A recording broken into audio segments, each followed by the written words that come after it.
지난주일에는 솔로몬의 아들 르호보암 왕에 대한 말씀을 나누었는데요. 아버지 솔로몬은 탁월한 지혜와 출중한 능력을 지닌 왕이었죠. 이에 반해 아들 르호보암은 지혜도 없고 리더십도 약하고 정말 무능한 사람이었습니다. 하는 일마다 실패를 거듭하는데요. 민심은 떠났고 나라는 분열되고 말았습니다. 이런 위기에서 르호보암은 또다시 악수를 두는데요. 북쪽의 형제들을 상대로 전쟁을 벌이기로 하죠. 명분도 없는 전쟁을 하겠다는 것입니다. 무력으로 통일을 이루겠다는 거죠. 더군다나 이 전쟁은 승산도 없는 게임이었습니다. 이스라엘의 12지파 중에 10개 지파가 북이스라엘로 떨어져 나갔는데요. 르호보암이 다스리는 남쪽 유다는 단 2개 지파만 남았을 뿐이었습니다. 2개 지파가 10개 지파를 상대로 전쟁을 벌이겠다는 것이죠. 이길 가능성이 별로 없어 보입니다. 설사 이긴다고 한들 동족 상간의 엄청난 희생은 불을 보듯 뻔하죠. 이미 10개 지파의 민심이 르호보암에게서 완전히 등을 돌렸기 때문에 백성들을 힘으로 제압한다고 한들 나라가 하나 될 수 있겠습니까? 오히려 더 극심한 분열을 초래할 것이 분명합니다. 르호보암은 매사에 이런 식이었습니다. 한 나라를 경영할 왕의 자질이 정말 부족한 사람이었죠. 이때 하나님의 말씀이 선지자를 통해서 르호보암에게 전해졌습니다. 그 메시지는 전쟁을 중단하라는 것이죠. 형제들과 싸우지 말고 집으로 돌아가라고 했습니다. 이 순간에 전쟁을 중단하는 것이 결코 쉬운 선택은 아니죠. 안 그래도 리더십이 약한데 또 한 번 리더십에 큰 타격을 입을 수도 있기 때문에 그렇습니다. 그럼에도 불구하고 르호보암이 하나님의 말씀에 반응했습니다. 가던 길을 돌이킨 것이죠. 여러분, 이게 바로 회개죠. 회개는 말씀에 반응해서 가던 길을 돌이키는 것입니다. 르호보암이 행한 일 중에 가장 어찌 보면 유일하게 잘한 일이 바로 이것이었습니다. 하나님의 말씀에 순종해서 잘못된 선택, 잘못된 길에서 돌이켰습니다. 자, 그리고 나자 하나님의 축복이 임하죠. 이스라엘 남유다에 평안이 임한 것입니다. 나라는 견고해졌고 세력은 강성해졌습니다. 이 모든 것은 르호보암이 잘해서 이룬 평안은 아니었죠. 말씀에 반응하여 길을 돌이킨 르호보암에게 전적으로 하나님이 주신 은혜였습니다. 그러면 우리 생각엔 르호보암이 더욱 하나님의 은혜를 생각하며 잘 섬기고 하나님의 말씀에 계속해서 청종하며 잘 살았을 것 같은데 현실은 정반대였습니다. 놀랍게도 나라가 견고해지고 세력이 강해지자 르호보암이 어떻게 했습니까? 여호와의 율법을 버렸습니다. 어려울 때는 하나님의 말씀에 귀 기울이다가도 평안해지고 살만해지니 언제 그랬냐는 듯이 하나님의 말씀을 버리고 내 하고 싶은 대로 살아갔던 것이죠. 이것은 비단 르호보암의 모습만은 아닌 것 같습니다. 우리의 모습이기도 하죠. 고난 중에는 간절히 하나님을 찾고 구하다가도 평안해지면 하나님을 찾지 않는 것입니다. 고난이 있을 때도 평안할 때도 가난할 때도 부유할 때도 병들었을 때도 건강할 때도 항상 하나님을 바라고 주님을 의지해야 하는데 그렇지가 못한 것이죠. 오늘 우리가 살펴볼 아사 왕에게서도 그런 면면을 발견하게 됩니다. 아사는 르호보암 왕의 손자입니다. 솔로몬의 증손자죠. 아사는 대단히 신실한 사람으로 그렇게 묘사되어 있습니다. 역대하 12장 2절을 보면 이렇게 되어 있는데요. 함께 읽어보겠습니다. 아사가 그의 하나님 여호와 보시기에 선과 정의를 행하여. 자, 여기서 아사가 행한 선과 정의는 뭘까요? 자, 그것이 3절에 나와 있는데요. 3절을 보겠습니다. 이방 제단과 산당을 없애고 주상을 깨뜨리며 아세라 상을 찍고. 아사 왕은 유다 곳곳에서 우상을 없애는 일을 가장 먼저 시도했습니다. 바로 이것이 하나님 보시기에 선과 정의였던 것이죠. 여러분, 우상은 무엇일까요? 우상은 내가 만든 신입니다. 왜 인간은 우상을 만들죠? 내가 바라고 내가 원하는 것을 얻기 위해서입니다. 바로 소원을 성취하기 위해서죠. 내 욕망을 이루기 위해, 내 행복을 얻기 위해, 내 성공을 쟁취하기 위해 신을 만들고 신을 찾는데 그게 바로 우상인 것이죠. 우상이 내가 만든 신이라면 사실 내가 신이라는 의미입니다. 신이 나를 창조한 것이 아니라 내가 신을 창조했으니 누가 진짜 신이라는 말이죠? 바로 내가 신이라는 거죠. 그렇기 때문에 우상을 숭배한다는 것은 곧 스스로가 우상이 되는 것이죠. 그래서 우상을 척결한다는 것은 스스로 주인 노릇하며 사는 삶을 버리고 돌이키는 것을 말합니다. 더 이상 내 욕망, 내 행복, 내 소원, 내 성공을 추구하며 살아가지 않고 하나님을 주인으로 모시고 하나님의 다스림을 따라 살기를 결단하는 것이죠. 세상의 중심이 내가 아니라 하나님임을 인정하고 고백하며 살아가는 것입니다. 그래서 하나님 여호와 보시기에 선과 정의는 우상을 버릴 뿐만 아니라 하나님을 찾고 하나님의 말씀을 듣고 행하는 삶을 가리키는 것입니다. 자, 역대하 14장 4절 말씀 함께 읽겠습니다. 유다 사람에게 명하여 그 조상들의 하나님 여호와를 찾게 하며 그의 율법과 명령을 행하게 하고. 자, 우상을 타파하고 난 이후에 아사 왕이 행한 것은 이렇게 온 백성들이 여호와 하나님을 찾게 하고 그의 율법과 명령을 행하게 하는 일이었습니다. 이것이 곧 하나님이 온 우주의 주인이시고 내 삶의 주인이심을 인정하며 살아가는 일이죠. 이제는 내 삶을 이끌어가는 것이 내 욕망과 소원이 아니라 하나님의 뜻과 부르심에 반응하며 살아가는 것이죠. 하나님이 세상과 나를 창조하셨으니 하나님의 다스림을 받으며 살아가는 것이 바로 선이고 정의라는 것입니다. 아사는 왕이 되자마자 유다 백성들로 하여금 우상을 버리고 하나님을 찾게 했습니다. 그는 철저하게 우상을 타파하는 일에 전심을 다했는데요. 심지어 어머니가 우상을 만들자 어머니를 태후에서 폐위까지 시킵니다. 자, 역대하 15장 16절 말씀을 함께 읽어보겠습니다. 아사 왕의 어머니 마아가가 아사라에 가증한 목상을 만들었으므로 아사가 그의 태우의 자리를 폐하고 그의 우상을 찢고 빻아 기드론 시냇가에서 불살랐으니. 아사 왕이 얼마나 철저하게 우상을 척결했는지를 엿볼 수 있는 대목이죠. 어머니가 우상을 만들었다는 이유로 어머니를 태우의 자리에서 내려오게 했습니다.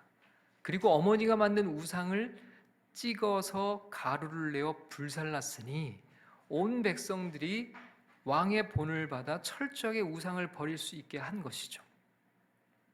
아사는 이렇게 하나님을 찾고 말씀에 순종했던 사람이었습니다. 그런가 하면 아사 왕은 철저하게 하나님을 의지했던 사람이기도 합니다. 구스 사람 세라가 100만의 대군을 이끌고 아사가 다스리는 남유다를 침공합니다. 자, 구스는 오늘날 아프리카의 에티오피아 지방에 해당되는데요. 절체절명의 위기를 맞이했을 때 아사 왕의 믿음이 빛을 발하는데요. 100만 대군을 상대할 때도 절대로 밀리거나 두려워하지 않고 절대적으로 하나님을 의지합니다. 자, 역대하 14장 11절 말씀을 함께 읽어보겠습니다. 아사가 그의 하나님 여호와께 부르짖어 이르되 여호와여, 힘이 강한 자와 약한 자 사이에는 주밖에 도와줄 리가 없사오니 우리 하나님 여호와여, 우리를 도우소서. 우리가 주를 의지하오며 주의 이름을 의탁하옵고 이 많은 무리를 치러 왔나이다. 여호와여, 주는 우리 하나님이시오니 원하건대 사람이 주를 이기지 못하게 하옵소서 하였더니. 여러분, 100만 대군을 앞에 놓고 아사는 하나님께 간절하게 부르짖어 기도했습니다. 우리는 힘이 없습니다. 저들은 강하지만 우리는 약합니다. 우리는 숫자도 너무나 작습니다. 우리가 가진 것은 아무것도 없습니다. 우리에게는 주님밖에 도와줄 리가 없습니다. 그러나 우리 하나님이 함께 하시면 이길 수 있는 줄 믿습니다. 우리 하나님이여, 우리를 도우소서. 우리가 주를 의지하오며 주의 이름을 의탁합니다. 여호와여, 주는 우리 하나님이시오니 사람이 주를 이기지 못하게 하나님이 싸워 주시옵소서. 이렇게 간절하게 하나님께 기도하고 전쟁에 임하죠. 이날 구스의 100만 대군을 상대로 아사는 대승을 거두게 됩니다. 자, 누가 이긴 거죠? 표면적으로는 아사가 이겼지만 실제로는 하나님이 싸우셨습니다. 전적으로 하나님께 맡기고 의지하니 하나님이 싸워 승리를 안겨주신 것이죠. 자, 역대하 14장 13절에 그렇게 되어 있습니다. 함께 읽어보겠습니다. 아사와 그와 함께한 백성이 구스 사람들을 추격하여 그랄까지 이르매 이에 구스 사람들이 엎드러지고 살아남은 자가 없었으니 이는 여호와 앞에서와 그의 군대 앞에서 패망하였으리라. 노력한 물건이 매우 많았더라. 자, 여기 말씀에 보면 이렇게 되어 있죠. 아사와 그와 함께한 백성이 구스 사람들을 추격하여 갔지만 그러나 이는 여호와 앞에서와 그의 군대 앞에서 패망하였으리라. 이 전쟁은 여호와 앞에서, 여호와의 군대 앞에서 패망한 전쟁이었다. 이렇게 말씀하고 있죠. 성경은 구스 사람들이 여호와 앞에서와 그의 군대 앞에서 패망하였음을 분명하게 말하고 있습니다. 전쟁터에서는 아사와 그와 함께한 백성들이 구스 사람들을 추격하는 것처럼 보이지만 실제로는 하나님 앞에서와 하나님의 군대 앞에서 패망당한 것이죠. 여러분, 우리도 마찬가지입니다. 하나님을 의지하는 삶은 이런 것이죠. 전적으로 하나님을 의지하고 하나님께 의탁하면 누가 일하십니까? 하나님이 일하시죠. 하나님의 역사가 나타나는 것입니다. 여러분, 하나님을 의지하는 삶이 얼마나 멋진 인생입니까? 내 능력을 의지하며 살아가는 인생은 참 보잘것없죠. 왜요? 우리의 능력이 보잘것 없으니까요. 그러나 하나님을 의지하며 살아가는 인생은 하나님의 능력을 덧입고 살아가는 멋진 인생이 되는 것입니다. 이렇게 하나님 여호와 보시기에 선과 정의를 행하며 우상을 척결하고 하나님을 찾고 어떤 위기에서도 하나님을 의지하며 살았던 아사 왕이 더 놀라운 것은요, 그가 말년에 변한다는 것입니다.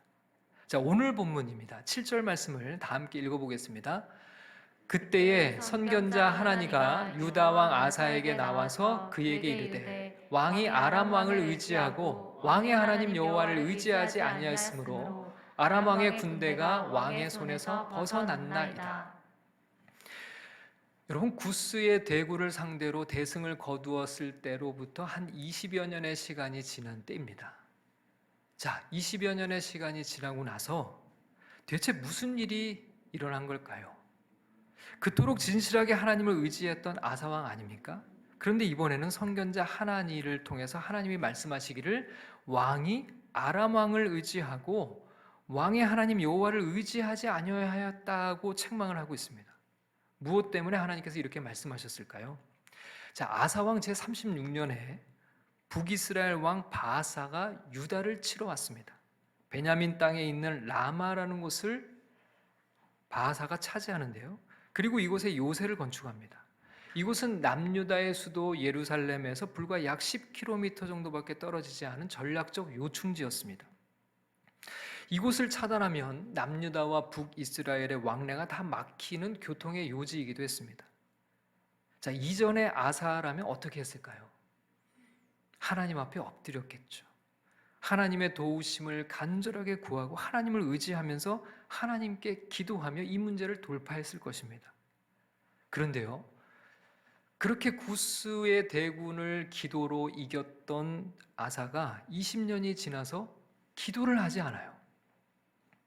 대신에 하나님께 도움을 전혀 구하지 않고 자신이 가지고 있는 돈으로 이 문제를 해결하려고 합니다. 하나님께 물어보지도 않고 여호와의 전 곡간과 왕궁의 곡간에 은금을 내어다가 다메섹에 사는 아람 왕 베나닷에게 뇌물을 줍니다. 하나님을 그토록 의지하던 아사 왕의 이전 모습을 전혀 찾아볼 수가 없습니다. 아람 왕 베나닷은 이미 북이스라엘의 바아사와 조약을 맺고 동맹 관계였는데 이 아사가 왕궁의 돈 그리고 여호와의 전 곡간에 있는 돈까지 전부 털어서 더 많은 돈을 줄 테니 북이스라엘과의 조약을 파기하고 자기와 동맹을 맺자고 제안을 합니다. 이제는 하나님을 의지하지 않고 간단히 돈으로 해결하려고 하는 것이죠. 아사 왕은 베나닷을 돈으로 매수해서 자신의 편으로 끌어들이는 데 성공했습니다. 뇌물을 받고 아람 왕 베나닷이 북이스라엘의 동맹을 깨고 북이스라엘의 몇몇 성읍들을 공격했습니다. 결국 북이스라엘의 바하사 왕은 그 소식을 듣고 라마의 성을 건축하던 일을 멈추고 중단하고 돌아갔죠. 자, 여러분 어떻습니까? 아사 왕은 지금 손에 피 한 방울 묻히지 않고 북이스라엘의 바하사를 격퇴했습니다. 외교적으로 보면 대단히 성공한 전략 아닌가요? 겉으로 보면 대단히 성공한 작전 같습니다. 그런데요, 하나님께서 이 일을 크게 책망하십니다. 하나님을 의지하지 않았다는 것이죠. 왕이 아람 왕을 의지하고 왕의 하나님 여호와는 의지하지 않았다는 겁니다. 여러분, 우리도 마찬가지죠. 하나님을 의지하기보다는 돈을 의지하거나 사람을 의지하려고 할 때가 얼마나 많습니까? 그게 훨씬 더 쉬워 보이고 확실해 보이는 방법 같아 보일 때도 참 많습니다. 더군다나 지금 아사 왕은 뇌물을 주고 외세를 끌어들였습니다. 이방신을 섬기는 군대를 끌고 와서 형제의 나라를 공격하게 만들었습니다. 이 일은 하나님께 묻지도 않았고 그리고 하나님께 기도하지도 않고 행한 일이었습니다. 하나님을 의지하지 않았죠. 그럼 여기서 우리가 한 가지 질문을 하게 됩니다. 그럼 왜 아사 왕이 하나님을 의지하지 않았을까요? 구스의 100만 대군을 상대할 때는 철저하게 하나님을 의지했던 왕 아니었습니까? 그렇게 하나님이 승리를 안겨주셨던 경험이 있지 않습니까? 사실 지금 상대의 전력만 놓고 보면 구스의 100만 대군에 비하면 북이스라엘 군은 아무것도 아닌 그런 존재였습니다. 선견자 하나니가 그 이야기를 하는데요. 자, 8절, 본문 8절의 말씀을 함께 읽어보겠습니다. 구스 사람과 룹 사람의 군대가 크지 아니하며 말과 병거가 심히 많지 아니하도이까. 그러나 왕이 여호와를 의지하였으므로 여호와께서 왕의 손에 넘기셨나이다. 그때는 구스의 대군이 지금보다 훨씬 더 강했지만 왕이 하나님을 의지했으니 하나님이 승리를 주시지 않았냐는 것이죠. 그런데 왜 지금은 하나님을 의지하지 않습니까? 왜 지금은 하나님을 의지하지 않았을까요? 여러분, 아사 왕도 르호보암 왕과 똑같은 이유가 자리 잡고 있습니다. 하나님께서 남유다에 20년간의 큰 평안을 주셨어요. 그 사이에 전쟁이 일어나지 않았습니다. 구스의 100만 대군 앞에서 철저하게 하나님을 의지하며 승리를 쟁취했던 아사 왕에게 하나님이 큰 복을 내리셨는데 이스라엘에서 남유다에서 전쟁이 사라지게 하신 일이었어요. 그러자 20년이 넘게 남유다에는 평화가 임하게 됐죠. 어느덧 왕궁 곳간에는 은금이 쌓여갔습니다. 여러분, 우리 생각에는 그러면 그럴수록 어떻게 해야 맞습니까? 더 하나님을 의지하고 더 하나님을 잘 섬길 것 같은데 희한하게도 하나님에게서 점점 더 멀어져 갑니다. 평안의 때를 보내며 나태해졌을 뿐만 아니라 영적으로는 더 메말라갔습니다. 축복에 취해서 정작 축복을 주신 분을 잊어버리고 마는 것이죠. 위기가 찾아왔을 때 이제는 더 이상 하나님을 의지하지 않고 축복으로 받은 곳간의 돈을 더 의지해서 문제를 해결하고 있습니다. 돈으로 다 해결하려고 하는 것이죠. 하나님께 기도하고 하나님의 도움을 구하며 하나님의 인도하심을 따르지 않고 쉽게 왕궁의 곳간과 심지어 여호와의 전에 곳간의 은금까지 손을 대며 이 문제를 해결하려고 하고 있습니다. 하나님을 의지해서 기도하지 않고 돈으로 적당히 문제를 스스로 해결해 버렸죠. 그러는 사이에 아사의 가장 큰 문제가 생겼습니다. 기도는 식어졌고 하나님을 의지하는 삶을 잃어버렸습니다. 여러분은 고난 가운데 더 힘써 기도하십니까? 아니면 평안할 때 더 힘써 기도하십니까? 평안해지면 사람들은 제일 먼저 기도가 식어집니다. 안타까운 일이죠. 아사 왕은 초기에 많은 저항들에 직면했습니다. 아직 왕권은 취약했습니다. 개혁이 쉽지 않았죠. 그럴 때 간절하게 기도하며 하나님을 구하고 의지했습니다. 더군다나 구스의 100만 대군이 쳐들어오는 위기를 맞았습니다. 엄청난 위기였죠. 간절하게 하나님께 기도하며 도움을 구했습니다. 그렇게 기도할 때마다 하나님은 아사를 도우셨고 위기에서 건져주셨습니다. 그리고 평안을 축복으로 주셨습니다. 그런데 이 평안이 길어지자 문제가 생겼습니다. 참 아이러니한 상황이 생긴 것이죠. 평안은 하나님이 주신 축복인데요. 그 축복을 누리게 되자 가장 먼저 하나님에게서 멀어지게 되고 기도가 식어진 것입니다. 여러분, 만사가 평안하면 사람들은 기도할 제목이 없다고 말합니다. 아사가 딱 그랬죠. 그의 기도는 식어졌고 긴 평안에 심지어는 기도 생활이 다 사라져버리고 말았습니다. 여러분, 그 증거가 12절에 나오는데요. 12절 말씀을 함께 읽어보겠습니다. 아사가 왕이 된 지 39년에 그의 발이 병들어 매우 위독했으나 병이 있을 때 그가 여호와께 구하지 아니하고 의원들에게 구하였다. 여러분, 매우 위중한 질병 가운데 놓여 있었음에도 불구하고 하나님께 기도하지 않았다는 것을 성경이 기록하고 있어요. 그는 하나님을 의지하는 법을 이제 다 상실해 버렸습니다. 하나님께 엎드리는 기도의 생활이 완전히 소멸되고 말았죠. 왜 그랬을까요? 기도가 식다 못해 아예 기도를 하지 않게 된 것이죠. 그의 마음은 딱딱하게 굳어졌습니다. 더 이상 하나님을 찾지도 주님의 도움을 구하지도 않습니다. 심지어 아사왕은요, 하나님의 경고를 전하는 선견자를 옥에 가두는 일까지 행합니다. 자, 10절 말씀 함께 읽어보겠습니다.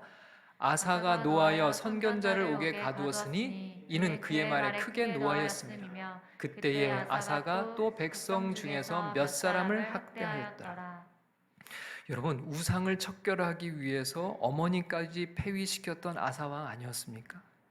그렇게 간절하게 하나님을 의지하고 찾고 기도할 때는 하나님의 말씀에 철저하게 순종했던 사람이었습니다. 그러나 영적으로 나태해지고 기도가 식어지자 이제는 하나님의 말씀에 귀를 막았습니다.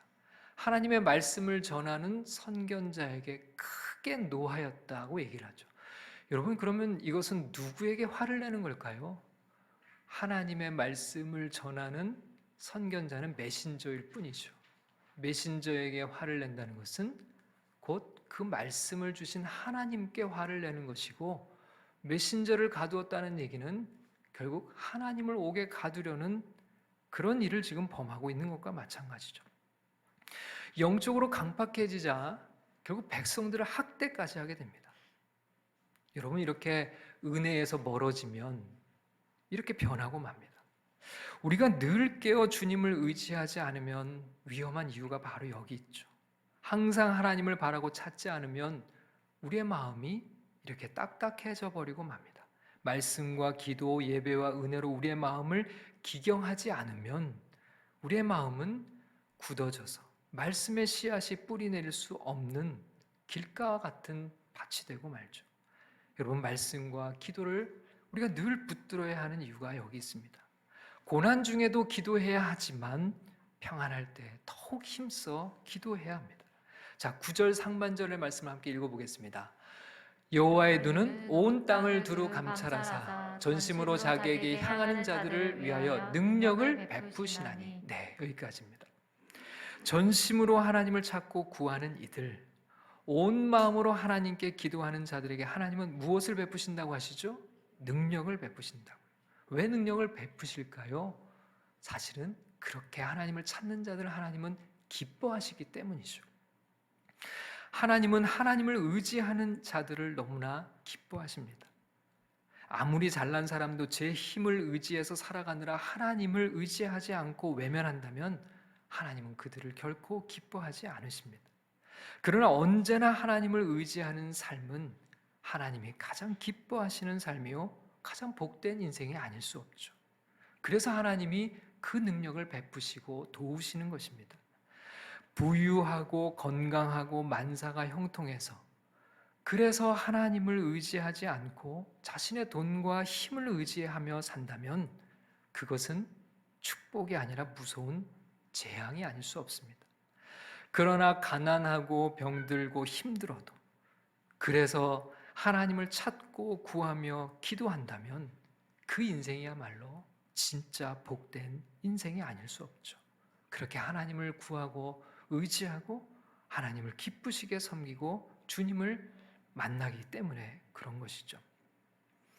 저는 우리 모든 성도님들이 오직 하나님만 의지하고 주님만 바라보며 주님이 주신 축복을 누리고 때로는 인생의 위기를 만나도 때로는 하나님이 주시는 큰 축복을 평안의 삶으로 만나도 항상 주님만을 의지하며 살아감으로 주님의 큰 기쁨이 되는 그런 은혜의 삶이 다 되시기를 주님의 이름으로 축원합니다.